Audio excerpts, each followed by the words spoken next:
Hi guys, I guess this is the intro to the intro, but if you do not follow me on Twitter, Instagram or TikTok, my three main social medias apart from this, well, for this YouTube channel, sorry, this is unscripted by the way, I made a poll asking if I should create this college analysis on Edgar Wright and, well, make it into a video essay, and most people did want it.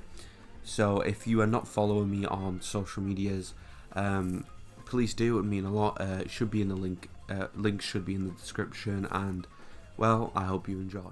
Edgar Wright, born in 1974, is now a very well known filmmaker.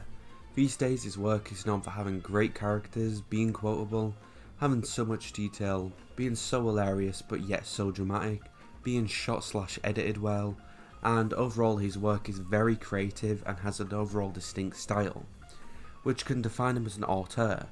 However, many articles, including ones from The Guardian, call him a fanboy. The official definition for this word is a male fan, especially one who is obsessive about comics, music, movies or science fiction. Now the question I'm wanting to answer is how this fanboy of multiple parts of media has now become an auteur. In 1995, Wright's directorial debut first released. This was named A Fistful of Fingers. This was actually a remake of a low budget film he created when he was still in school, which was an activity he would do a lot as a child. If you cannot tell by the title of this film, and from old footage you can now find of the original short film, this is obviously inspired by the famous cowboy western named A Fistful of Dollars. You can even see this from a similar scene in the footage that is very similar to the Get Three Coffins Ready scene from the classic western. However, even from my thoughts of the final movie and others' opinions, this film is clearly a safe film, but very much is a traditional western, even with Wright saying he would rather have Shaun of the Dead be his debut than this, for similar reasons. However, this is a great start for the director's work, from the clear inspiration from other media, and the introduction of unique use of transitions in his films, starting to get his signature style. For example, the use of the snarling close-up shots, rising scores, and quick edits between drawn-out standoffs.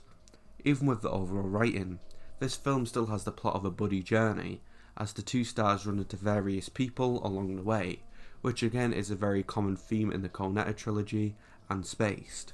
After this debut, Wright actually got recognised by David Williams, and he wrote and directed the series named Asylum with the famous comedian. Then from this, Wright very much got into the TV work, working overall on 7 other shows, including Spaced. This show was created, written and starred by Simon Pegg and Jessica Haynes, who you got to meet from working on Asylum. Overall, this show is inspired by the young lives these filmmakers/actors had around the time of working on these projects, and the overall plot focuses on two 20-something Londoners who after meeting decide to move in together. However, Wright very much put his work into this show with his role as director. The director said he remembers going to one of the creators' house, and then they were writing, and he would draw storyboards into margins that showed ideas of how they could do different things on the show. He also remembers that when it came to the second/final season, the creators loved the visuals he put in that much into the show that they wrote a lot more of that stuff in the new scripts. His inspirations for the visuals of the show were The Simpsons, The Young Ones and Reggie Perrin, which makes a lot of sense because these were popular sitcoms that aired in the UK years before Spaced. Another very clear inspiration for the episode named Arts in the show was the video game Resident Evil, which created a scene where Peg's character gets that much into the game that he imagines himself actually being in that world.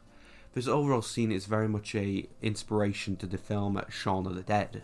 Overall, with these inspirations, this is the first project that started to show the full potential of Wright's style, from the amount of pop culture references themselves to the amount of zoom transitions/montages, and finally the sight gags. Shaun of the Dead, if you do not know it, is the first film in Wright's Cornetto trilogy, which is very much his most famous work. This overall film is about two best friends surviving a zombie apocalypse.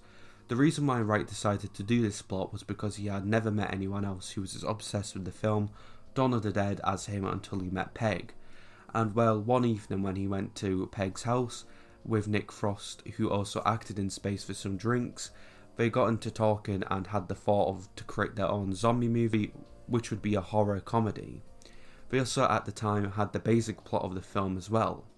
Wright has also explained that the inspiration for the famous long shot of the character Shaun walked to the shop came from. He said it was simply 5 in the morning and he had stayed up playing Resident Evil. He then went out to get some milk from the shop. While he did this, he noticed how deserted and eerie the streets were. Here he thought what a zombie movie looks like in the UK compared to these zombie movies that are set in the US. Peg has even explained where the famous Queen pub scene came from. He said Wright had loved the band ever since they met, and he had put the idea of putting the song Don't Stop Me Now, which is very known to be one of them most positive / happy songs ever, over a scene of extreme violence in the movie. And well, after having a lovely response off the band's guitarist Brian May, they did it. And well, it's one of the most iconic scenes in the final film. Wright has also said that he originally wanted Helen Mirren, who has been acting in the business since the 60s, to play Shaun's mother in the film. However, she rejected the offer, but she still joked about Nick Frost's role in the script. Overall, this is the film that very fully established to us, the audience, Wright's style. From it once again being a genre homage, the kinetic editing, the unique use of its soundtrack, even with it having overused songs in it at times, even the way he syncs the music to his action, the recontextual lines, which basically means recurring dialogue that changes its meaning throughout the film, celebrity cameos, the subtle foreshadowing, the unique transitions, the steady cam tracking shots, and finally having Simon Pegg and Nick Frost star / act, which they have worked on 5 of the director's projects, which is more than half of his projects in total. Now skipping to 2010, after the release of Shaun of the Dead and Hot Fuzz, Wright released the film Scott Pilgrim vs. the World, which is an adaptation of the comic book series named Scott Pilgrim, which Wright had first read / heard about while filming Shaun of the Dead. I would also say this film is my favourite from the director, since it is yes an adaptation, but it still has that Auteur stylization that Wright loves to put in his films. The film is overall based around the lead character who must win a record deal for his band and also battle 7 evil exes of his new girlfriend named Ramona Flowers. Since this film has a heavy use of music with its battle of the bands type of plot, of course in Edgar Wright fashion he uses real bands as a basis of each fictional band, including the band's metric. The actors who also play characters in these bands also had to learn each their respected instruments as well, apart from the lead Michael Cera, who already knew how to play bass, like Scott. If you also have not seen this film, it is heavily inspired by video games. This is a theme from the comics, but still Wright brought a lot to this, since we know he already played video games like Resident Evil, but even around the time he explained that between the age of 8 to 16, he was practically addicted to video games. So the making of this film made him feel pretty nostalgic. This was also the first film he had other people starring since the first 2 Cornetto trilogy films. He says the reason why he cast Cera in the main role was because when him and Michael Bacall were first writing the first script of the film, they had been watching a lot of Arrested Development, and well, Wright actually mentioned how it was a shame to him how the kid who played the character George Michael, Cera's character on the show, wasn't older because he would have been a perfect fit for Scott. Then skipping to 2010, well, Cera was 22, the same age as the character, so everything worked out perfectly. Then he finally found Mary Elizabeth Winstead, who planned to play Ramona Flowers in the film, from watching the film Death Proof from Quentin Tarantino. And in a similar case in the original Michael Cera comment he had, Wright turned to Bacall and said, "Ah, I think Mary Elizabeth Winstead is our Ramona."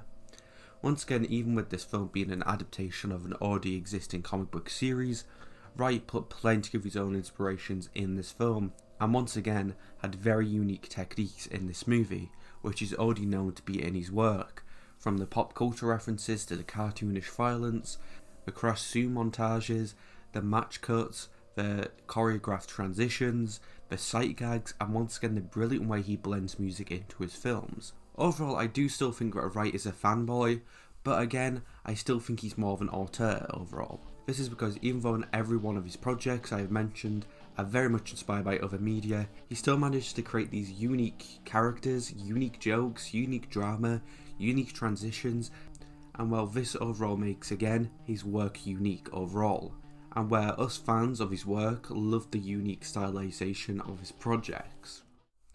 So guys, thank you so much for watching the video. Honestly, this is a fun thing to write up for the college, and yeah, that's all I really have to say. If you'd like to talk about Edgar Wright and his work, or add a little bit more to this in the comments section, I'd love to read it and respond to it. If you also liked the video, please like, it would mean a lot, and maybe if you want to subscribe, it would also mean a lot to me as well. So that's all I have to say for this one, so I'll see you guys next time, and peace.